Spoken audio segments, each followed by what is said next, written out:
Boa noite, meus amigos e minhas amigas que se fazem presente a esta casa. Alguns eu estou hoje matando saudades. E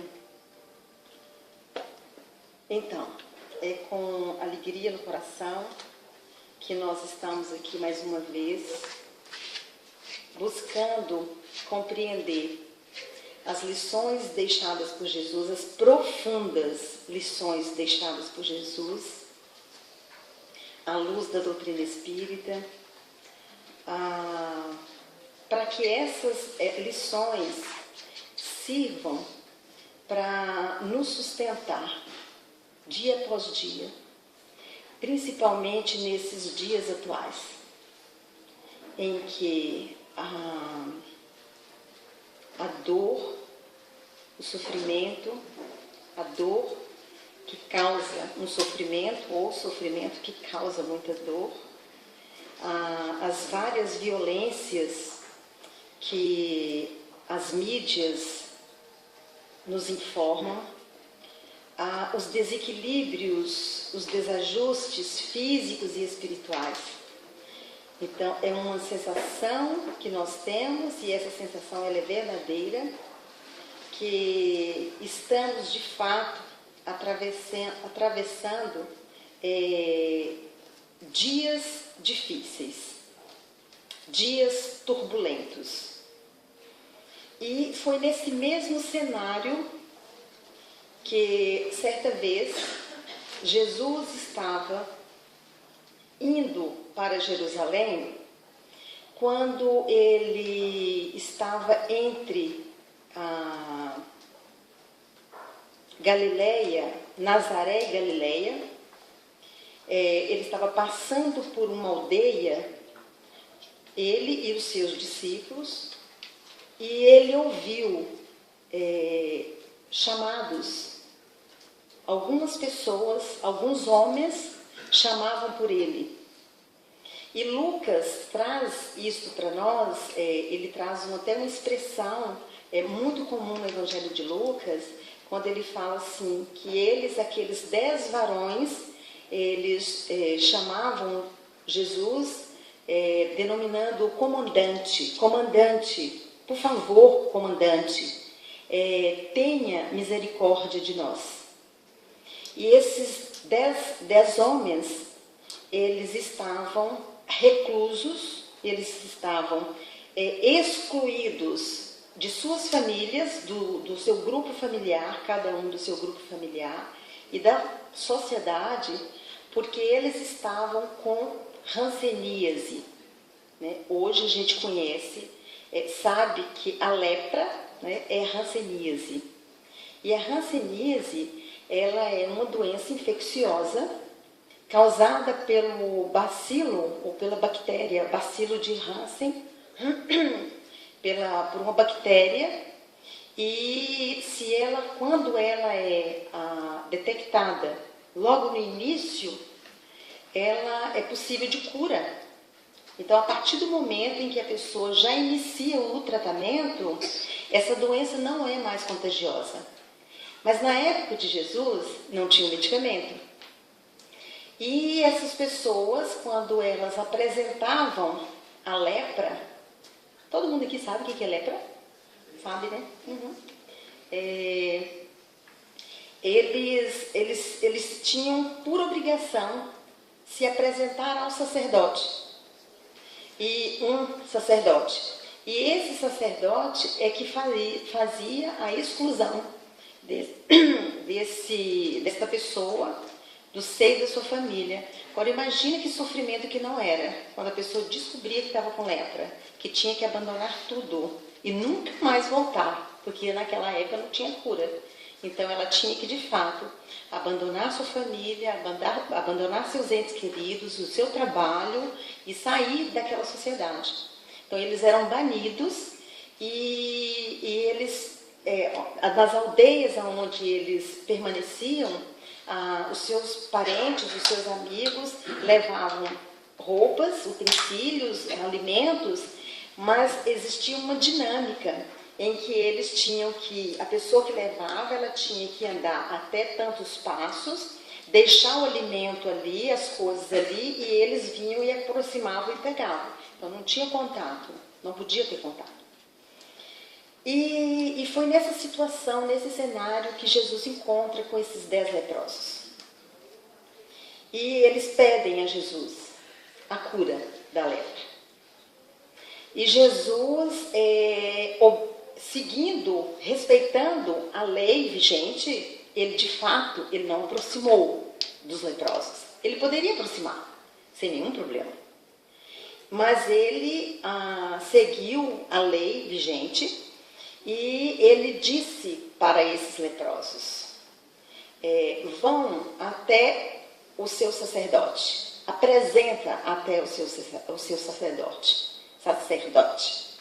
E então, a partir desse momento que eles iam e se apresentavam e que viam que eles não estavam mais com a lepra, então eles poderiam retornar para a família. Imagina a alegria desses 10 leprosos.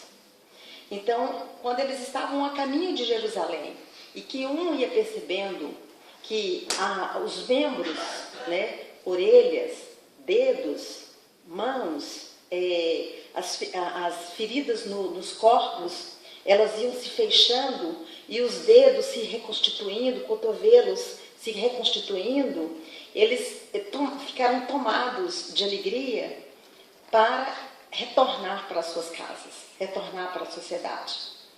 Mas apenas um, voltou para agradecer.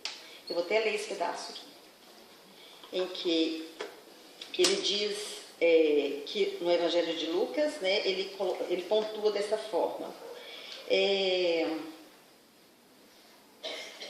Ao vê-los, disse-lhes, ide mostrai-vos aos sacerdotes. E sucedeu que, ao saírem, foram purificados.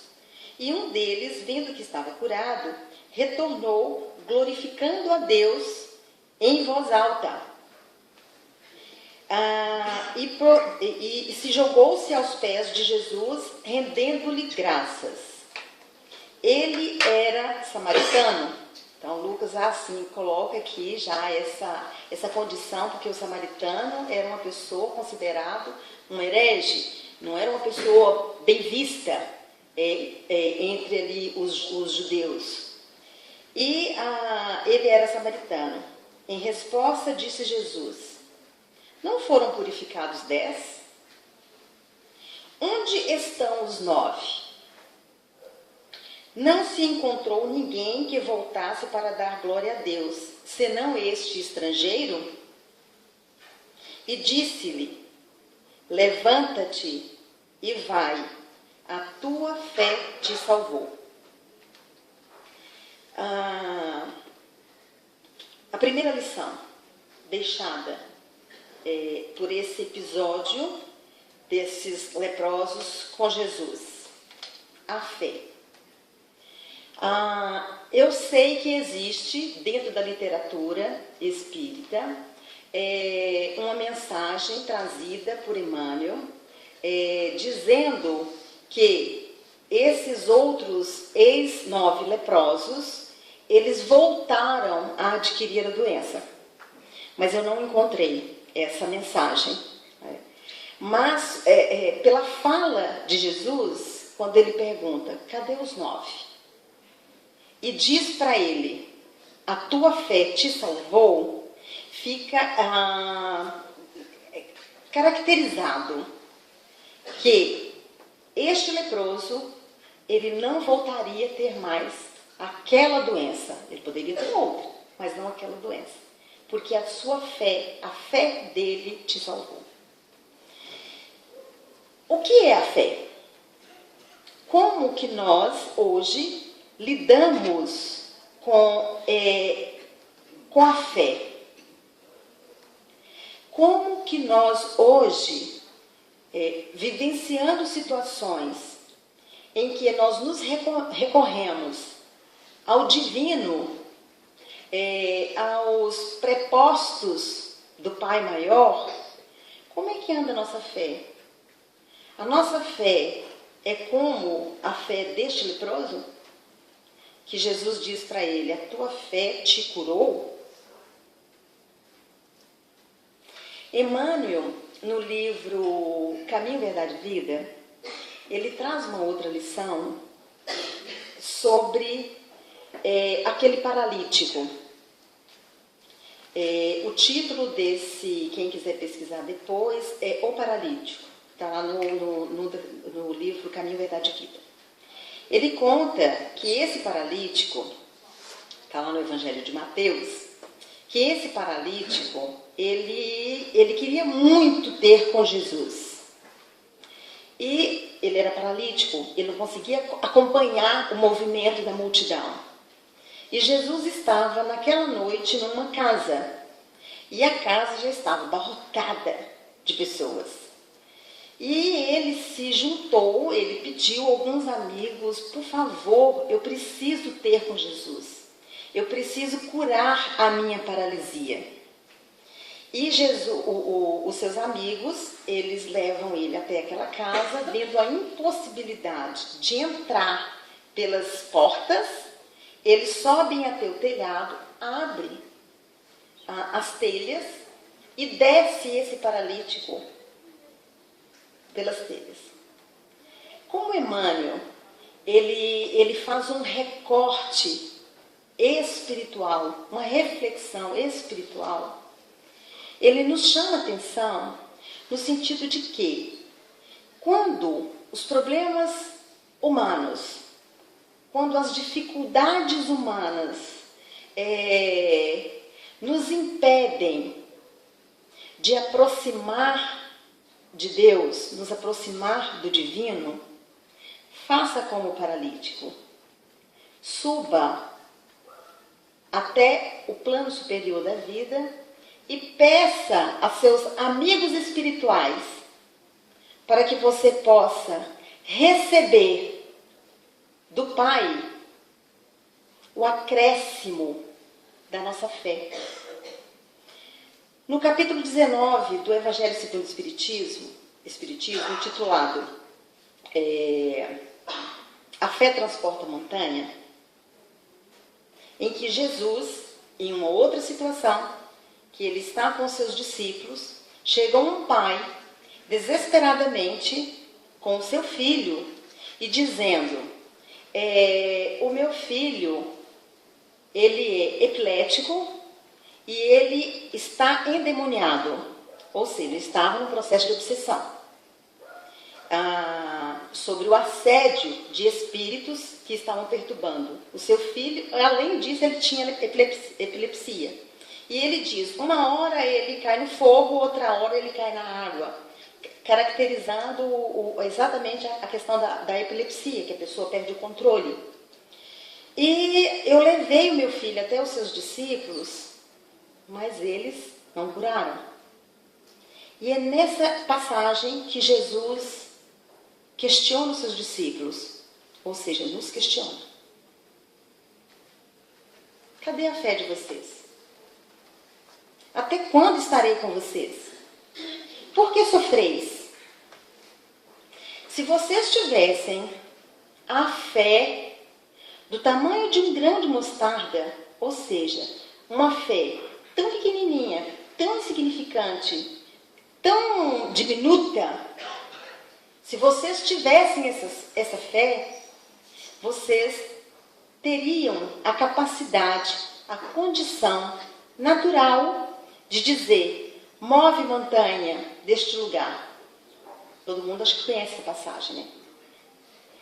Mas de que montanha Jesus está nos chamando a atenção? É exatamente do que acontece, nos acomete no dia a dia. São as nossas dificuldades, são as nossas dores, as doenças da nossa alma que acabam perpassando para o corpo físico. E aí Jesus nos questiona: cadê a fé? Cadê a fé? Porque se vocês tivessem fé, vocês teriam condições de ser felizes. Porque quando ele fala: até quando sofreis? E é nesse capítulo 19, sobre a fé transporta a montanha, Allan Kardec e nas instruções dos Espíritos, eles trazem para nós o que é a fé. O que é a nossa fé? E aí ele fala que a nossa fé é a capacidade que a gente tem de acreditar, de confiar. Eu acredito, eu confio. Não é fé cega. Porque fé cega é aquilo que alguém chega e diz: olha, você tem que fazer isso, você vai fazer isso, você vai acreditar nisso. E a gente, ok, eu vou acreditar. Não. É uma fé que passa pela razão, pelo nosso raciocínio, pela nossa capacidade de compreender. E quando a gente compreende, a gente aceita. E quando a gente aceita, a gente confia. Eu ouvindo uma palestra do Haroldo Dutra com relação à fé, ele disse que fé é algo tão extraordinário e ao mesmo tempo tão natural, que quando a gente entra, por exemplo, dentro de um avião, você naquele momento, você deposita toda a sua fé no piloto. Não é? Ou seja, é quando nos tira toda a nossa capacidade de sustentação. Ou seja, a fé é algo que eu entrego, eu me entrego. E quando eu me entrego, eu confio. Então nós precisamos compreender isso, que a fé divina, ela é diferente da fé humana. Está lá no capítulo 19. Que a nossa fé, ela pode ser divina e ela pode ser humana. A fé humana é quando a gente acredita em determinada coisa, eu tenho um foco, eu quero fazer isso, eu vou fazer isso, eu acredito nisso, e coloco toda a minha energia, e aquilo ali eu consigo, eu almejo aquilo que eu consegui. Isso a gente chama de autossugestão. Autossugestão. Ou seja, a nossa mente, ela altera, né, todos os nossos processos orgânicos. Se eu acredito que eu vou me curar, estou falando de fé humana, né? Eu estou passando por isso, mas eu tenho certeza que eu vou me livrar disso. Então, é uma alteração psíquica que eu jogo toda essa autossugestão para que eu possa estar livre ou sendo beneficiária de alguma coisa. Então, esse que a gente chama de poder da fé é uma fé que nos convence a uma ideia. Então, eu quero aquilo e aquilo ali, eu sou capaz, eu tenho condições e eu vou lutar por aquilo. Autossugestão. E a fé divina é a conjunção da minha autossugestão, da minha capacidade, da minha força psíquica, mental, racional, de conseguir, de buscar, aliado com a conexão com o divino. Então, quando a gente alia essas duas forças, pronto, é a fé. É a fé que Jesus disse. Um exemplo desta fé conjugada à autossugestão e a fé divina, que naquela época era a fé em Jesus, é daquela mulher que permaneceu por muitos e muitos anos com hemorragia e que Jesus estava passando com um monte de gente ao redor dele e ela toca na roupa de Jesus. E naquele momento Jesus para e diz para Pedro: Pedro, quem me tocou? E Pedro fala: Jesus. Como? Como é que eu vou saber quem te tocou? Porque você está sendo o tempo inteiro esbarrado por pessoas. E aí Jesus disse: não, esta pessoa me tocou de modo diferente. Essa pessoa me tocou de tal forma que saiu de mim uma virtude. Fé, autossugestão, aquilo que aquela pessoa naquele momento sabia que ele era capaz de curar. Então era ela com o seu desejo, era aquele leproso, os 10 leprosos, né, confiantes, com autossugestão. Eu tenho certeza que se eu pedir para ele, ele vai me dar. Aliado com a confiança, a conexão com o ser divino, o ser espiritual. Esses exemplos nós estamos trazendo no sentido de que a gente passe a observar a nossa fé, os nossos pedidos, a nossa confiança no Pai Maior. Então, primeiro, a fé, ela é inata, cada um traz a sua fé. Tem pessoas que falam assim, mas eu não tenho a fé que fulano tem. Eu não tenho a fé que cicrano tem. Cada um tem a fé que ele construiu ao longo das suas reencarnações. E a fé, ela pode ser construída, ela pode ser adquirida. Mas eu tenho que fazer um movimento interno para isso. Eu preciso, primeiro, acreditar. Eu preciso, segundo, confiar. E quando a gente confia e quando a gente acredita, a gente tem calma, a gente tem paciência. Que aquilo que eu estou necessitando, eu sou merecedora. Então, eu vou adquirir, eu vou confiar no Pai Maior. Foi por isso que Jesus disse, você pode pedir, né? A gente pode pedir, como está lá na oração do Pai Nosso, mas que seja a vontade do Pai.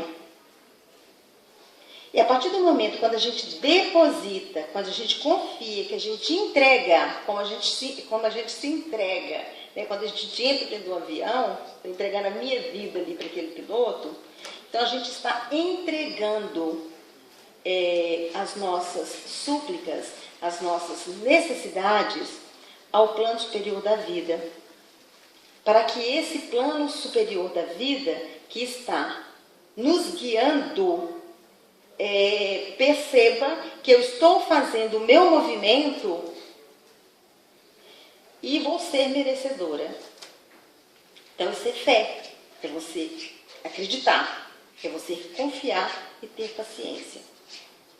Uma outra lição deixada pelos leprosos, os ex-leprosos, é a gratidão. A gratidão é quando é um sentimento que ele acontece quando nós somos beneficiados por alguma coisa e que naquele momento eu sou grato por aquilo. É um sentimento gerado pela satisfação de alguma coisa e que muitas vezes no nosso dia a dia, nós acabamos não observando o que deve ser observado para que a gente possa ter esse sentimento de gratidão. Por exemplo, estarmos hoje reencarnados, estarmos aqui, nesse exato momento. Existe, segundo os nossos benfeitores espirituais, bilhões de espíritos aguardando a oportunidade de reencarnar. Gente, reencarnar não é tão simples como a gente pensa. Não é. Reencarnar é um processo extremamente planejado, estudado e que tem uma dedicação extrema de nossos benfeitores espirituais. Para eu estar aqui hoje, eu necessitei do amparo, eu precisei do esforço de uma equipe espiritual para que eu estivesse aqui hoje. Mesmo com todas as minhas imperfeições, mesmo eu dando muito trabalho para essa turma. Estar encarnado. Muitas vezes nós estamos num grupo familiar em que nós temos problemas de ordem espiritual com os nossos progenitores, com nossa mãe, com nosso pai. A sensação, o sentimento que a gente deve ter por eles, mesmo com todas as dificuldades, é de gratidão. Porque se não fossem os nossos pais biológicos, nós não estaremos aqui. Muitas vezes a gente tem uma dificuldade muito grande com mãe. Muitas vezes a gente tem uma dificuldade muito grande com pai. Sejamos gratos, porque se não fosse por eles, nós não estaríamos aqui. Então, esse sentimento de gratidão, ele deve movimentar, essa prática, né, desse sentimento de gratidão, ele deve movimentar a nossa vida no nosso dia a dia. Nós precisamos estarmos atentos a várias coisas que nós temos que agradecer. Corpo perfeito. Que gratidão por termos pernas para locomover, braços, mãos que apalpam, que abraçam. Tem muitos espíritos que hoje reencarnam sem seus membros, como exercício de aprendizado. Gratidão pelos meus braços, pelas minhas pernas. Gratidão por todos os meus órgãos que fazem com que eu esteja aqui neste momento respirando, falando, vendo. Eu já uma vez contei aqui para vocês de uma experiência em Nova Trento, quando eu trabalhei em Nova Trento. Eu atendia na Secretaria de Saúde e quem trabalha na Secretaria de Saúde sabe que existe todo um movimento de pessoas que necessitam fazer hemodiálise. E geralmente pessoas que vêm do interior têm que acordar de madrugada, 3 horas da manhã, 4 horas da manhã, principalmente lá naquela região de Nova Trento, que muitas pessoas moram na zona rural. E esta senhora, ela toda semana, ela descia da zona rural e vinha até Nova Trento para que ela pudesse pegar o carro e ir para Florianópolis para fazer hemodiálise. E assim, quando ela descia muito cedo, eu não estava ali na secretaria, mas quando ela voltava, e aí às vezes necessitava vir outro carro que estava atrasado, então ela sempre ia na minha sala, eu gostava muito de falar com ela. E ela me contava como é que foi o dia, das dificuldades dela, e um dia eu perguntei para ela, porque ela estava sempre sorrindo, ela estava sempre com uma cara boa. E aí eu perguntei para ela, o que causaria nela uma alegria muito grande? O que ela necessitava, né? Não foi necessitar, não foi essa palavra que eu disse. O que é alguma coisa que causaria uma alegria muito grande nela? E aí ela disse,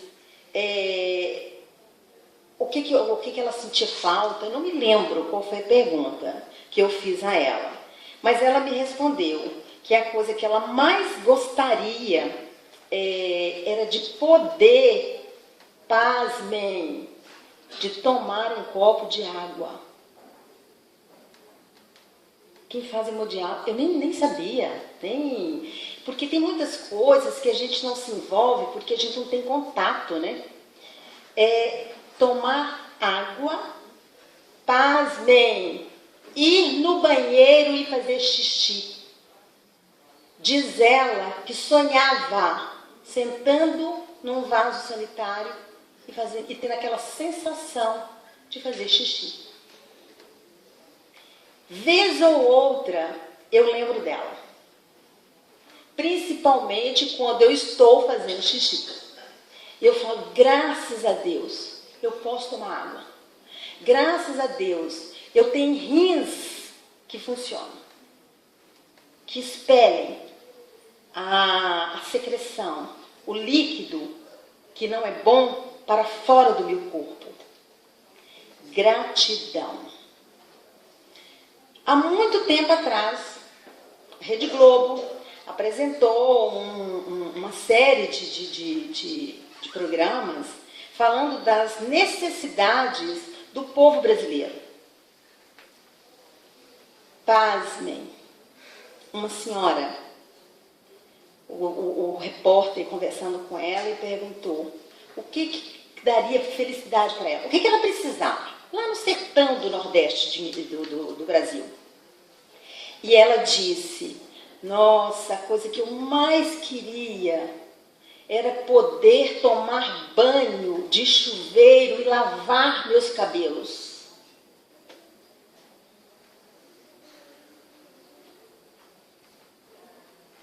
Tomar banho debaixo de um chuveiro e lavar os cabelos.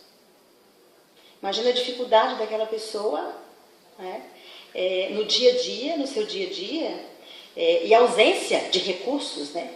E a gente tem recursos.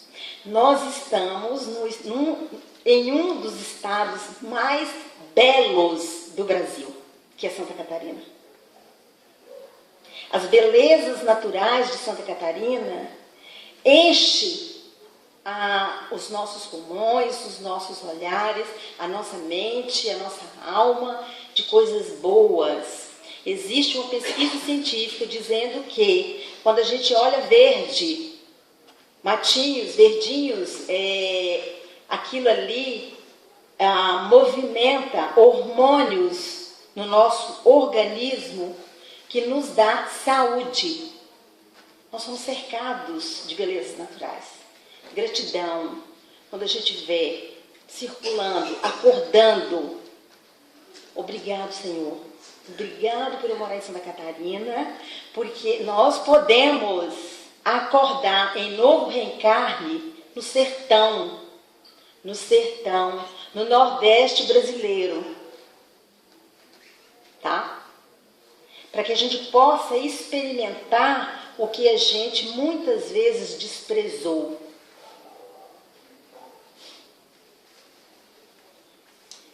Existe um cientista, ele é um professor da Universidade de Davis, nos Estados Unidos. Davis é Estados Unidos, né? Não é? Eu fiquei na dúvida que agora será Estados Unidos ou Canadá. É os Estados Unidos, né? Ele é um professor, ele é psicólogo, ele é professor, e ele dedica as pesquisas científicas dele para medir, para ele saber como que o sentimento de gratidão movimenta os nossos hormônios. O que o sentimento de gratidão nos propicia? De prazer, de alegria, de felicidade. Então ele fez uma pesquisa com pessoas de 8 até 80 anos de idade. Ele pegou 1000 pessoas e começou a desenvolver essa pesquisa. Existe um livro dele que está traduzido aqui no Brasil que chama Agradeça e Seja Feliz. Então estou dizendo isso porque isso é comprovação científica.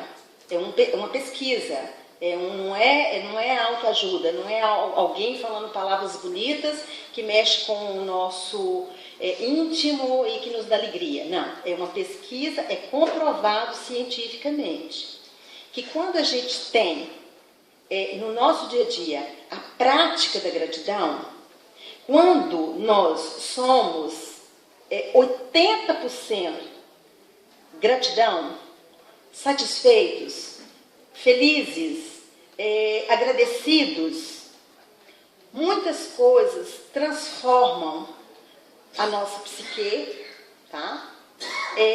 A nossa interação com o social e o nosso corpo físico. E aí ele elencou, ele colocou aqui, eu peguei algumas só. Os benefícios da prática da gratidão. Físicos. Os nossos sistemas imunológicos, eles ficam mais fortes. Ou seja, nós estamos menos propensos a doenças. Nós temos um sono mais tranquilo, um sono restaurador. Ou seja, eu deito, durmo a quantidade de tempo que eu tenho que dormir e esse meu sono me faz acordar feliz, leve, tranquilo e restaurado. O sono renovou as minhas energias.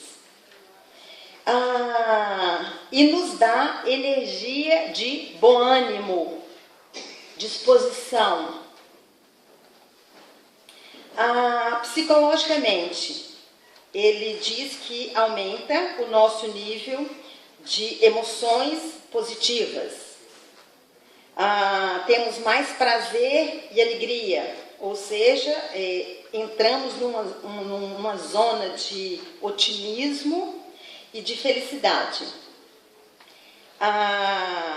Socialmente, né, na interação com o outro, nós aumentamos a nossa capacidade de perdoar, de ser empáticos, de ter empatia, de sermos mais tolerantes com o outro. Nós nos tornamos mais prestativos, generosos e desenvolvemos o nosso sentimento de compaixão. Nos faz também ficarmos mais extrovertidos. Então, o nosso contato com o outro é um contato mais sem armaduras, né? Então, a gente tem uma facilidade muito grande de conviver com o outro. Sentir-se menos menos isolado. Então, a gente não tem essa necessidade de ficar só, isolado, deprimido. Então, tudo isso cientificamente comprovado que quando a gente deixa de ser reclamões, quando a gente reclama demais, quando a gente é muito...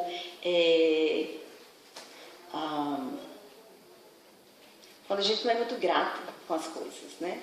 Então, a gente passa por isso. E ele disse que a prática, né, do sentimento de gratidão, ele bloqueia sentimentos negativos, como a inveja e o ressentimento. Olha que legal! São coisas fantásticas que a gente acaba ganhando em função da nossa prática de sermos mais agradecidos com tudo que a gente tem, com tudo que a gente está hoje, que nos beneficia hoje.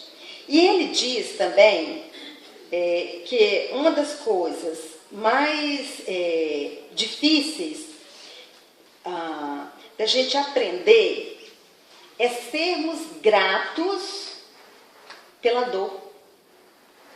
Que quando nós iniciamos esse processo, que nós desenvolvemos esse processo de agradecimento pela dor, pela dificuldade que nos aflige, fala assim, obrigado por estar passando por isso, eu tenho algo a aprender com isso, aquilo se torna mais leve. Então, quando nós estamos nesse processo de agradecimento, então tudo nos favorece. Joana de Ângeles, ela tem um livro também, que faz parte daquela coletânea dela, coleção psicológica da Joana de Ângeles, que é a psicologia do perdão.